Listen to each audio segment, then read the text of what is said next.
The Children of the New Forest by Frederick Marryat, narrated by Nicholas Parry. The Children of the New Forest by Captain Marryat. Chapter 1. The circumstances which I am about to relate to my juvenile readers took place in the year 1647.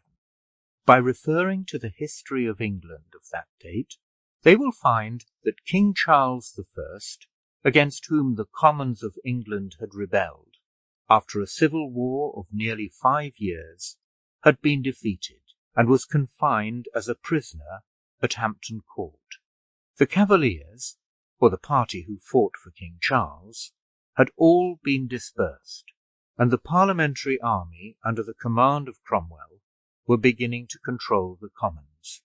It was in the month of November in this year that King Charles, accompanied by Sir John Berkeley, Ashburnham, and Legge, made his escape from Hampton Court, and rode as fast as the horses could carry them towards that part of Hampshire which led to the New Forest. The king expected that his friends had provided a vessel in which he might escape to France, but in this he was disappointed. There was no vessel ready, and after riding for some time along the shore, he resolved to go to Titchfield, a seat belonging to the Earl of Southampton. After a long consultation with those who attended him, he yielded to their advice, which was to trust to Colonel Hammond, who was governor of the Isle of Wight for the Parliament, but who was supposed to be friendly to the king.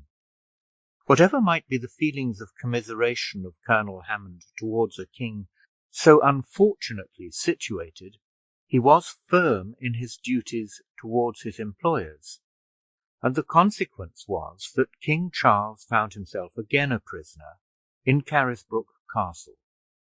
But we must now leave the king and retrace history to the commencement of the Civil War. A short distance from the town of Lymington, which is not far from Titchfield, where the king took shelter, on the other side of the Southampton Water, and south of the New Forest to which it adjoins, was a property called Arnwood, which belonged to a cavalier of the name of Beverley. It was at that time a property of considerable value, being very extensive, and the park ornamented with valuable timber, for it abutted on the New Forest, and might have been supposed to have been a continuation of it. This Colonel Beverley. Sample complete. Ready to continue?